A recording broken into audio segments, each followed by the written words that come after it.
First at 5:30, the city of North Myrtle Beach held a second workshop to discuss potential boundaries to help toughen the rules when it comes to short-term rentals. Well, as of right now, short-term rentals are allowed anywhere in the city unless they are prohibited by an HOA.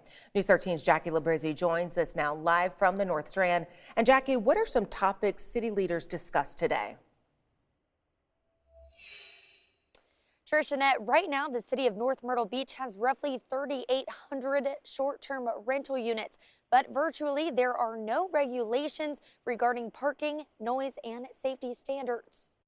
When you have a tourism-based economy such as ours, obviously it's a huge issue here. You have a lot of folks who choose to rent their homes. A lot of people come here on vacation.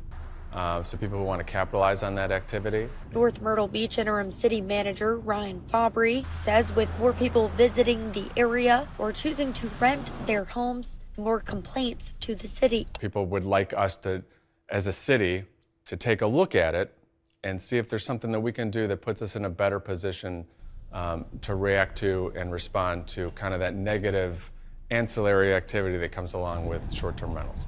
Fabry says most of their complaints have come from people who are permanent residents in the city and live in close proximity to short-term rental units. He says right now there's no definite plans, just lots of conversations. Largest topic of conversation right now is the idea of having someone who's designated as a representative for each short-term rental. So if you rent your house, you are required to have someone designated as a representative who's going to be responsible for making sure when problems arise, they're going to be dealt with.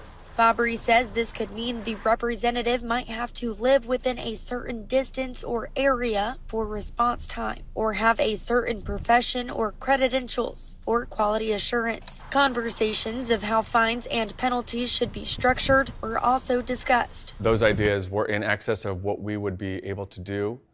Because state law doesn't allow us to exceed a certain amount. Right now, our maximum penalty is $500. North Myrtle Beach isn't the only Grand Strand community discussing rental challenges. In November, Myrtle Beach's City Council gave early support to extend a 6-month temporary hold on converting short-term rentals to long-term ones. It's not one size fits all in terms of how all the different communities approach dealing with short-term rentals. So it's a little bit more nuanced and it's a sensitive issue, so we want to make sure we do it right.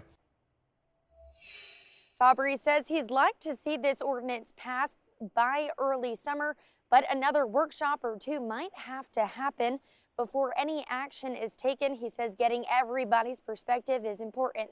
Reporting live in North Myrtle Beach, Jackie Labrizzi, News 13.